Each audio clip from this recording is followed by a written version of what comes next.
Good afternoon, everybody. This is York County Executive Ed Day. We're here for our weekly update on COVID-19 and whatever else comes our way here in Rockland County.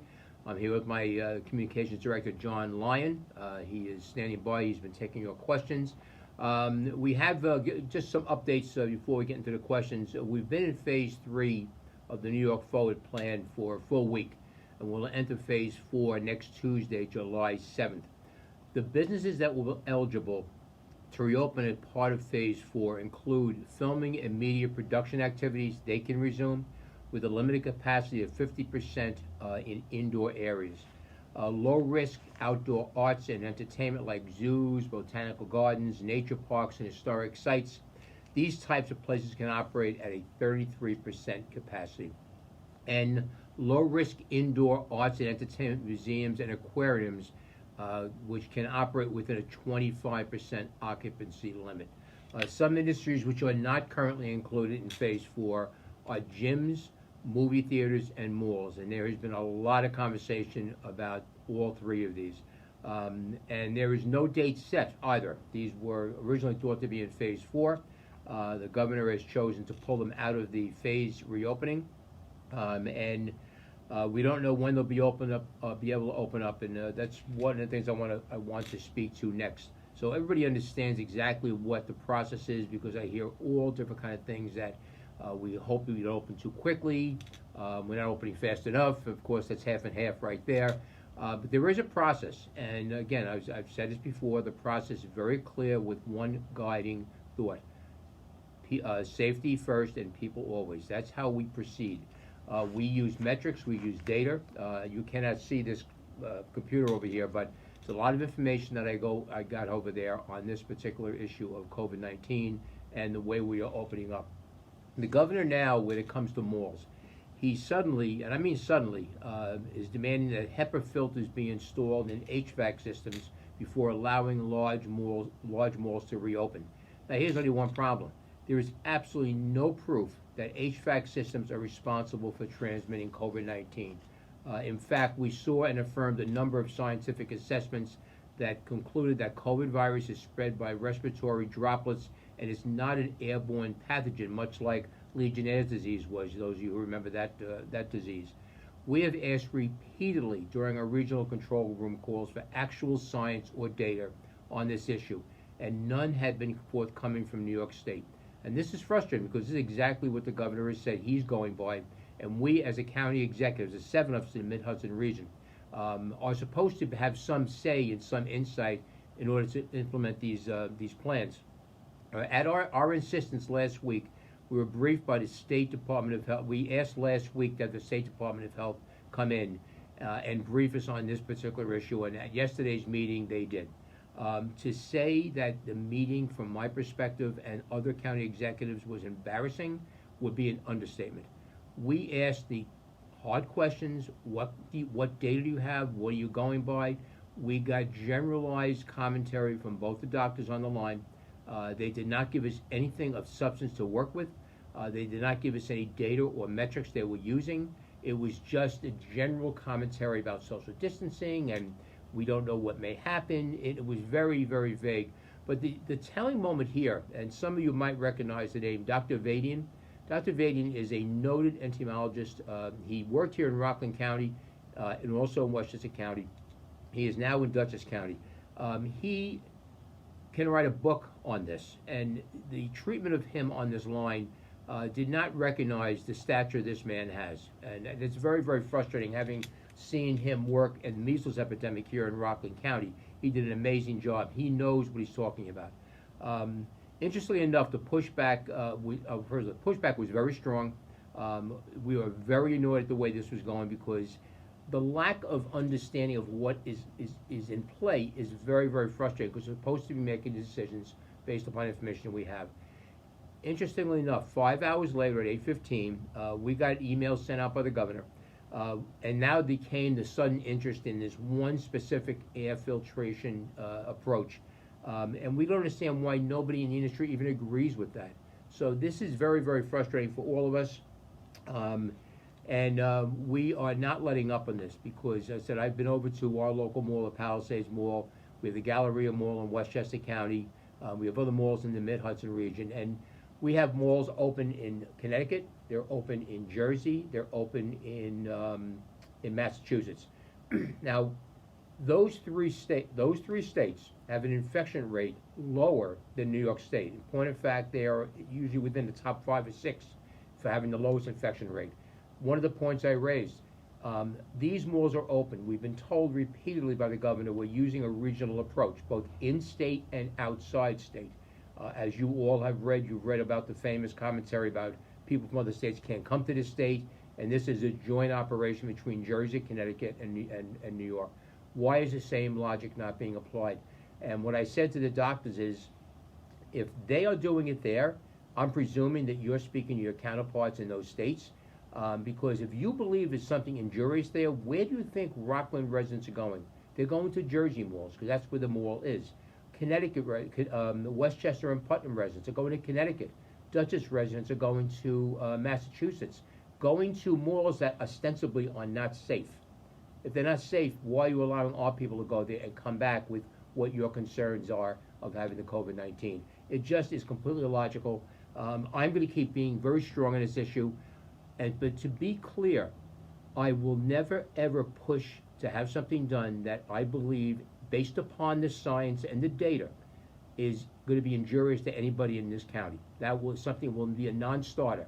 But as long as we are not getting the information, as long as we get information that is dismissive or vague, and the hard questions that I ask on behalf of all of you cannot be answered, I will chart out, to the best I can, a path of action that reflects what your interests are. I answer to you, not to Albany, not to the governor. I answer to all of you, and I will do the best doing that. As it relates to gyms and movie theaters, again, the same thing. The gyms in hotels and the gyms in private residences will authorize to be open on phase 3, June 23rd. Not the same for the commercial gyms. I've got a number of calls from people who have gyms.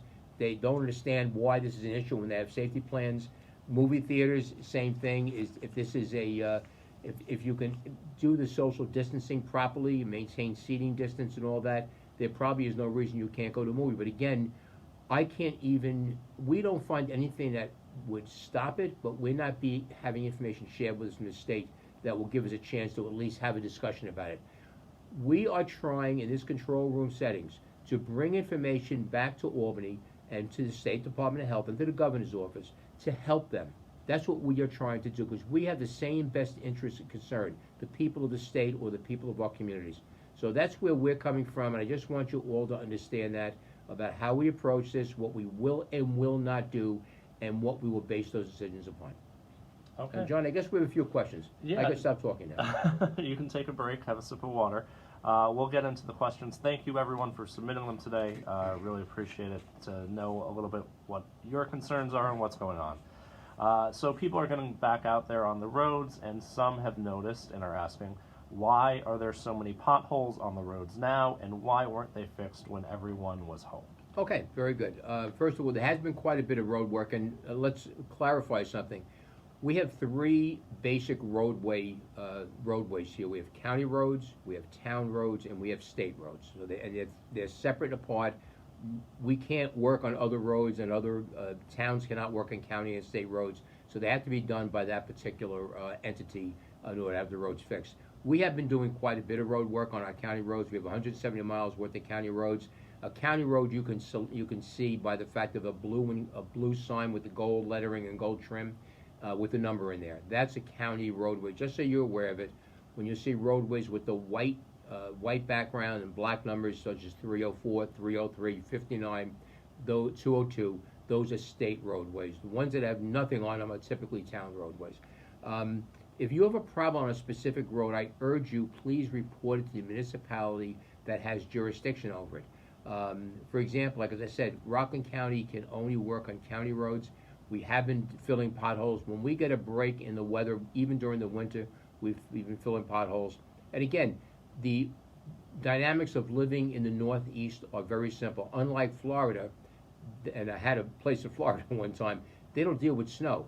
So they don't deal with the freezing and the contraction and the expansion of their roadways as much, and water getting underneath and freezing underneath it.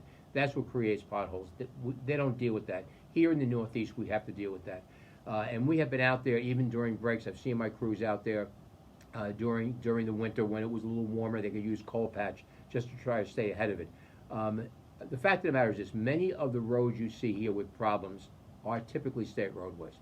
That's something that the governor should be answering to, just like I am answering to you now. It's something that your state representative should be able to help you on because they control the Department of Transportation's budget. The DOT personnel are professionals. I know most of them. They do a great work, but I've said this before. I believe very strongly that the budget for their department probably is not enough, and I've seen this across the river in Westchester County. So it's not just a Rockland issue. So I would ask you to that you be the squeaky wheel that gets you get the grease. I would make the phone calls, letters, whatever you wish to do. If you don't know what road is owned by what entity, you call us here in Rockland County. We'll take care of it from there. You can call the County Highway Department at 638-5060, 638-5060. Please understand something. You are our eyes and ears. When you see something, a pothole, please call it in. I have done that myself. Now, once you know the pothole's there, woe on you if you drive into it because you've been forewarned. But think about your neighbor or your friend or just a stranger here who's driving through our county. If they hit that pothole and it's been reported, I think there's a time limit that if it's not fixed after being reported, there's a potential for being reimbursed for the damage to your car. That's a good thing, and we certainly are not looking to skirt on that. We're looking to do the right thing. But if damage is caused to your car because of a pothole has been reported, you stand to be able to recoup some of your loss, and that's a good thing. So again, if you see something, say something. It doesn't not just for crime; it's also for potholes. 638-5060. If you do not know what roadway it is, state, county, or town. And additionally, there are a number of Rockland County road paving projects happening that began a few weeks ago, happening over the next few weeks. They will be posted the night before they're happening on our Facebook page. So keep an eye out. This is the time of year that we get a lot of work done. So you'll be slowed down, but you'll get paid back later on by having a nice smooth ride. Exactly. So our next question comes in: are schools and camps reopened, and are masks there optional? Okay, all right. Schools are still not allowed to be open and for operation for instructional purposes, so they can't conduct a school kind of position. Daycare and camps are allowed to operate as long as they're following the state guidelines. So whatever those guidelines are, social distancing, 6 feet. If you can't social distance, you need a mask on or a face covering on. That is always in play. But again, a school cannot engage in instruction, and for that purpose, the school is closed for that purpose only. Schools can be utilized for day camps and for other purposes. Staff is available and stuff like that. Okay. Our next question: how do I go about having a party when we get to Phase 4 at Bowline Park for my daughter's college graduation party? Oh, congratulations, number one. And the best part of the college graduation, the bills stop. So I congratulate the family for watching your daughter get through college, and there's a few extra dollars hopefully you have in your pocket at the end of every month. But the bottom line is that you should contact the municipality or the organization that oversees the park to determine if they're allowing these type of events. Some are not, so call that town first, or even in this particular case, it would be the town. If it's a county park, call a county parks department up. Gatherings of up to 50 people were supposed to be allowed starting the 4th July, Phase 4 on July 7th. However, I have some news that's going to probably make some people happy. There was a federal court decision. It was a two-part decision. The second part of it dealt with the issue of gatherings. And it was supposed to be 50. It was being increased from 25 to 50 under the governor's orders. But the court ruled that the state was not allowed to limit the amount of people who were gathering as long as they complied with social distancing, face coverings, and 6 foot. That was what they said. So right now, if you have a large tract of land and people are able to maintain social distancing, it is allowable as per federal court decision right now. The second half of the first half of that same decision, this was the second half, dealt with religious houses of worships and the limitations that were being placed upon them by the state. The federal court essentially said that you cannot treat a religious house of worship any different than a business. So if a business is allowed to be open 50%, you have to let a church or a synagogue or any house of worship be open to the same amount. And it was the same fallback that the court referenced on the amount and gatherings, and I believe they actually pointed to the protests that were out there. There was no demand by state government that social distancing take place, and they felt that if you're allowed to express your First Amendment rights and protest, you should be able to do so as long as you can maintain social distancing. Okay. On to the next question. There's still a lot of questions and a lack of information on a number of topics. Right. Is our local government working to get information and guidelines from the state government about reopening our local schools? Local districts need to plan now in order to be able to open schools in September. I completely agree, and we've been advocating for New York State to provide information on a number of issues in a more facilitative way, a little more quickly, because there seems to be a lack of understanding at times that you just can't flip a switch and expect something to happen. There's a lot of preparation. We spoke about this with pools. You have to hire lifeguards, for example. There's a lot of work that goes into camps. Overnight camps was an issue at one time before it was knocked by the state. You just can't say, okay, we'll open tomorrow. That's one of the biggest frustrations we've had here, as a number of the county executives will attest to. But the bottom line is the districts it's been a problem. Right now we are advocating to have an answer more quickly. Again, when we look across the borders, we see Connecticut and New Jersey. They've already announced schools will be open, and it really can be maddening at times. We know that we have very talented people in state government. I consistently am surprised at how we always second or third when it comes to getting these decisions made. I think part of the problem is that there is a definite continuation of trying to run this crisis from Albany. I've said this many times. I give the governor a lot of credit for laying out the groundwork for the battle that we had to defeat COVID-19. He did an excellent job. His team did a great job. Certainly would never criticize that. But the longer you go on with this type of situation, this is a battle. They make no doubt about it. And I do have some emergency management experience in 2 police departments. I've also managed a health crisis here in Rockland County with the measles. I recognize above all, based on my background, that you have to use what your field generals tell you, in this particular case to be your county executives and your mayors and your town supervisors. They're the people who are leading and looking at the conditions on the ground. You cannot have this top-down approach for everything. It collapses under its own weight as time goes along, and that's what we're seeing right now. So I'm hopeful that the state of New York and the governor start recognizing that we are out here trying to help. We have talented people out here who can get a lot of good things done if you just allow us to be part of the solution. So we're going to keep pursuing this. We saw the same situation with special ed, where the state finally came back, and BOCES on June 11th was given the go-ahead, and they said it's just too late. We cannot comply and comport with the massive requirements the state is asking for. So we cannot open up, in-person learning for the summer. We have to wait till the fall. This is the kind of thing we're looking to avoid. I can't even begin to even grasp a situation where schools will not be open come September. So hopefully the state will do what they have to do to achieve a desired comfort level, not just for the state, but for the people and for the children who have to attend these schools, staff who have to attend the schools. So I'm hoping they just move it along a little more quickly, effectively but quickly. Okay.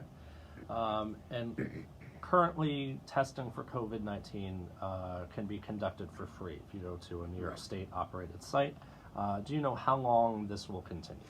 Okay, our understanding is it's going to continue for free as long as this crisis is upon us. And even though it's not a crisis as per the governor, it's a situation. So I don't see any change. Again, that's just an educated opinion right now. But given the fact the stated direction of this state has been, we want to test as many as possible, I don't see why they would have an end date to the policy yet. Okay.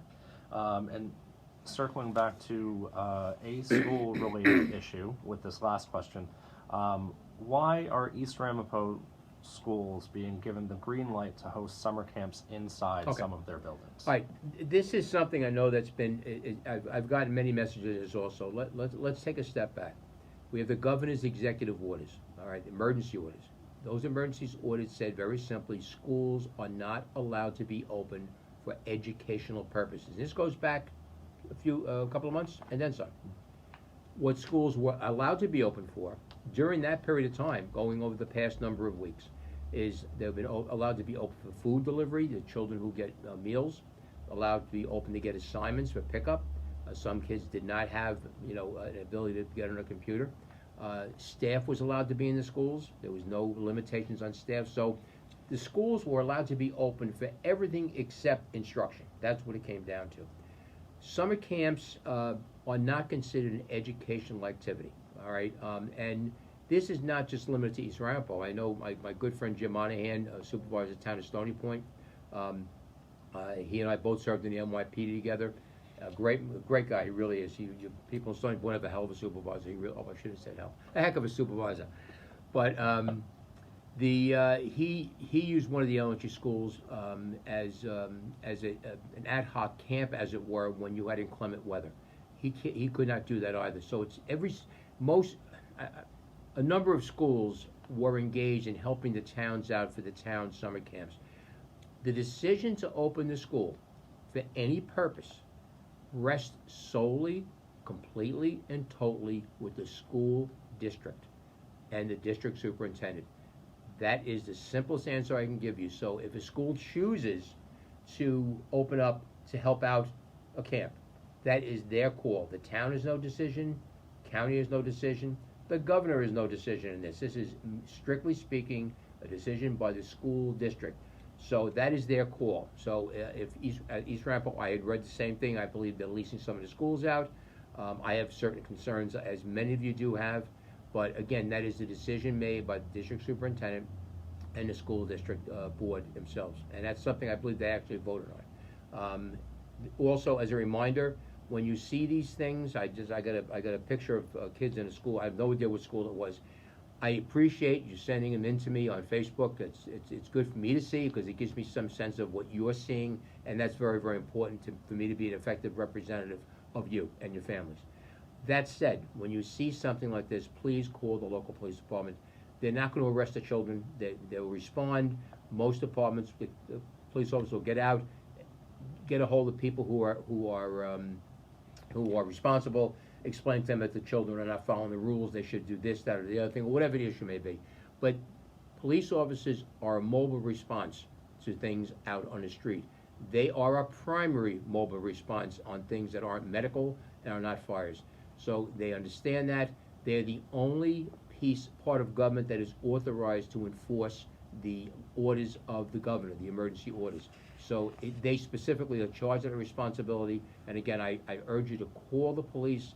They will respond. They're not going to arrest little kids or anything like that. They're going to try to gain compliance with what we all need to do. We all need to take care of each other.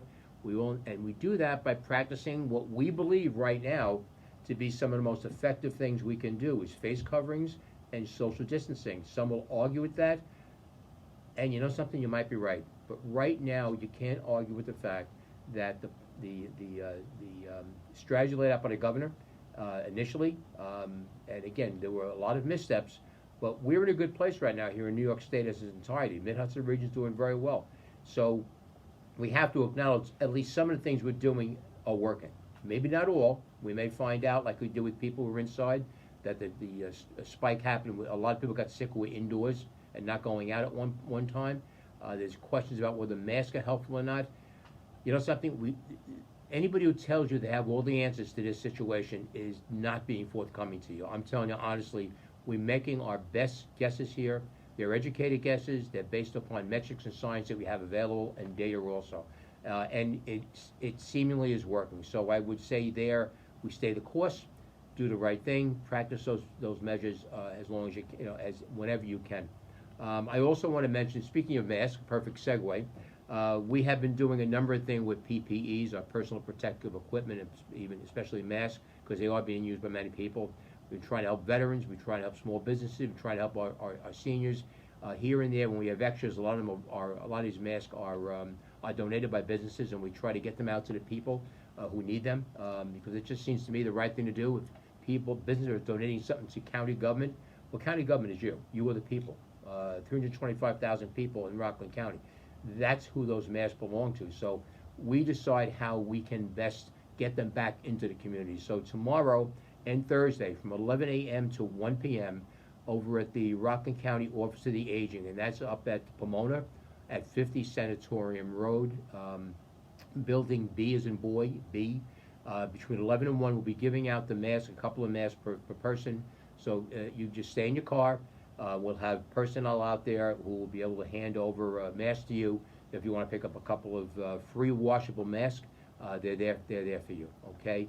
And just to clarify yes, specifically, that's our office for the aging, and those masks are for our seniors. Population. I'm sorry, for senior citizens. I can go get them, but I'll leave it alone and let somebody else get them, because I am definitely a senior citizen. I may not look it, but I am a senior citizen. And now I'll turn it back over to you as we start to prepare for the 4th of July. 4th of July, happy birthday, America! Finally, we have a fireworks safety demonstration tomorrow morning at 10:30 a.m. It will be on Facebook Live. I will please urge you, if you have an opportunity, please see it. It's going to make some very strong points. And we did this last year. We did a public service announcement with that also, and people were really impacted by it. We're going to have a bomb squad up there. Yes, you're getting a hint already about how bad this can get if you're not careful with fireworks. Please, we understand that there are a lot of fireworks shows that are not happening in county right now. There'll be an increased propensity for people who want to go out and play with fireworks. I will just say this, please be very careful. We're all very concerned. The health department has mentioned this to me. They're concerned that because there'll be a lack of public shows, there'll be more use by young people, there'll be more use by parents, kids, and sometimes you have a few beers with that. It's just not a really good mix. Just please be careful. And we don't want to see an uptick. We don't see any injuries, but we don't want to see an uptick. So one thing I'm going to put in a plug in for my good friend Howie Phillips, supervisor of Haverstraw. Howie, you owe me one. There are fireworks tomorrow night. They're going to be tomorrow night? No, Thursday night. The 2nd. Thursday. Yeah. Thursday night. I'm sorry. Don't go there tomorrow night. There'll be no fireworks. You won't see anything. You won't see it. You'll see darkness. But no, Thursday night, on which is the 2nd of July, there will be a fireworks show over the Hudson. It'll be at some point in the middle of the village, in the middle of the area, the village of Haverstraw. So you'll be able to see this from some points north and some points south. You'll be able to see the fireworks. It'll start obviously after dark. And again, this is a celebration of the birthday of America. And I want to wish America a happy 244th birthday. A lot of years. There's a great nation we have here. We should take a moment to celebrate that. You know, we've having some difficult times of late. We all see it. We all know it. And I'm not going to devote any time today to talk about it. I just am going to say this. We are blessed to live in the greatest nation in the world. 244 years, participatory democracy. Patriots years ago fought to free themselves from the rule of Great Britain and King George III. They fought for freedom. They risked their lives doing so. And they created a document that has survived. During that period of time between then and now, we have had other patriots who have gone to far-off lands and have not come home. They've given all for perfect strangers, just so we can have our liberties and we can have our freedoms and we can enjoy a barbecue, have a wonderful holiday weekend. Men and women died for that right, and I would ask you to have a thought for them, have a thought for those who returned and who have to deal daily with the pain of leaving their comrades behind. We're always asking that question that is so often heard with survivor's guilt: why them and not me? It's very difficult, and it's witnessed by the amount of suicides that veterans end up in the veterans. Over 20 suicides daily for people who have served this country. It's a horrible, horrible statistic that we are working very hard here in Rockland County and elsewhere to address through a Veteran Services Agency. So not to be too somber for the moment, it touches my heart too. My dads, my uncles were all veterans. I have one son who's a veteran, one son is still serving this nation. So it is close to me. So I would just ask you to have a thought and a prayer for all the people I've just mentioned, and just a moment of thanks to them for giving us what we have here in this great country called the United States of America. So with that, we'll be back next week, next Tuesday, and again, have a wonderful holiday weekend, and until next time, have a wonderful afternoon.